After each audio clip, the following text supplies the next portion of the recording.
उत्तराखंड में UK SSSC कथित paper leak मामले में बेरोजगार संघ ने मुख्यमंत्री पुष्कर सिंह धामी से मुलाकात की। इस मुलाकात के बाद बेरोजगार संघ संतुष्ट नजर आया, लेकिन अचानक कुछ ऐसा हुआ जिसने फिर से माहौल को बिगाड़ने का काम किया। दरअसल संयुक्त प्रतियोगी परीक्षा छात्र संघ ने सीएम के सचिव शैलेश बघोली से मुलाकात की और पेपर लीक नहीं होने की बात कहते हुए परीक्षा रद्द न करने की मांग कर डाली। अब सवाल ये उठता है कि पेपर लीक मामले में सच्चाई है या फिर ये मामला राजनीति से प्रेरित है। आखिर वो कौन है जिसकी आंखों में मुख्यमंत्री धामी खटक रहे हैं? बेरोजगार संघ से बात बन जाने के बाद आखिर इसे बिगाड़ने की साजिश किसने रची? खबर में आगे बढ़ने से पहले अगर आप हमारे चैनल पर नए हैं तो खबर उत्तराखंड को फॉलो करना ना भूलें। यूके SSSC की परीक्षा के दिन से लेकर आज तक उत्तराखंड में हर तरफ पेपर लीक मामले की चर्चा हो रही है।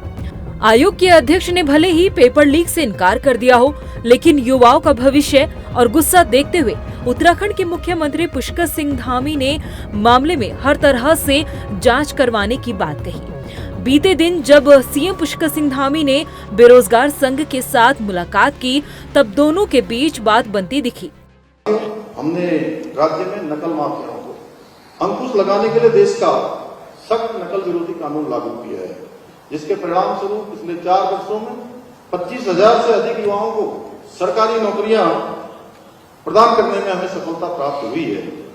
इस कानून के लागू होने के पश्चात हमने वर्ष 2022 के बाद से अब तक 100 से अधिक नकल माफियाओं को जेल की सलाखों के पीछे पहुंचाने का काम किया है, परंतु कुछ लोगों को ये रास नहीं आ रहा है। आज हमारे युवा नौकरियों में अवसर पा रहे हैं, इसलिए युवाओं के भविष्य को अंधकार में धकेलने के लिए संगठित होकर पेपर लीक कराने के षड्यंत्र रचे जा रहे हैं।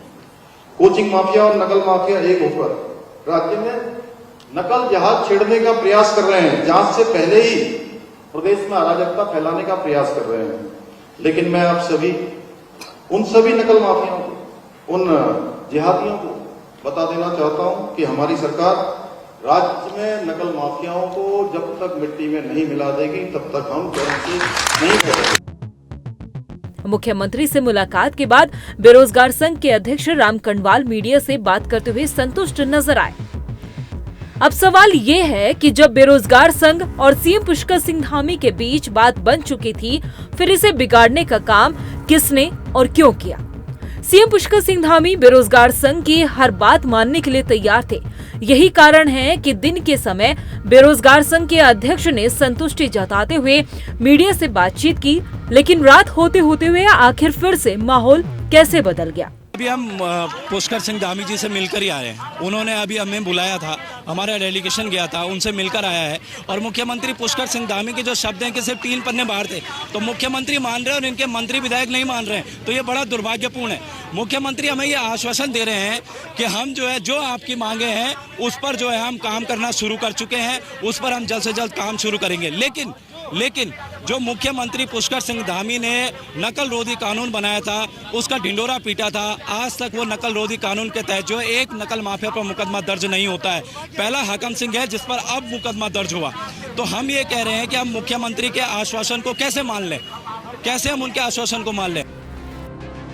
जब सीएम पुष्कर सिंह धामी इस मामले को खुद देख रहे थे, फिर उनके अधिकारियों को बीच में हस्तक्षेप करने की क्यों जरूरत पड़ी? क्योंकि सूत्रों के मुताबिक हरिद्वार से बसों में छात्रों को भरकर देहरादून लाया गया और फिर संयुक्त प्रतियोगी परीक्षा छात्र संघ ने सीएम पुष्कर सिंह धामी के सचिव शैलेश बघोली से मुलाकात की और पेपर लीक नहीं होने की बात कहते हुए परीक्षा रद्द न करने की मांग की। ऐसे में सवाल उठ रहा है कि जब सब कुछ ठीक करने की कोशिश सीएम पुष्कर सिंह धामी कर रहे थे, मामले में हर तरह से जांच करवाने के लिए तैयार थे, फिर अधिकारियों को बीच में आने की क्या जरूरत पड़ गई? सवाल ये भी उठता है कि क्या सीएम पुष्कर सिंह धामी की कुर्सी पर किसी की नजर है? क्या सरकार के खिलाफ अपने ही लोग साजिश रच रहे हैं? वही बात पेपर लीक की करे तो नकल पर रोक के लिए मुख्यमंत्री पुष्कर सिंह धामी ऐसा कड़ा कानून लेकर आए जिसके बाद कोई नकल करना या करवाने की हिम्मत भी न जुटा पाए। बावजूद इसके नकल माफिया हाकम सिंह को इतना बल कहां से मिला? आखिर किसके संरक्षण में हाकम सिंह ने इतना कड़ा नकल विरोधी कानून होने के बाद भी इतना बड़ा कदम उठाया? आखिर कौन है हाकम का हातिम ताई? इन सवालों के जवाब शायद अब जांच के बाद ही साफ हो पाएंगे।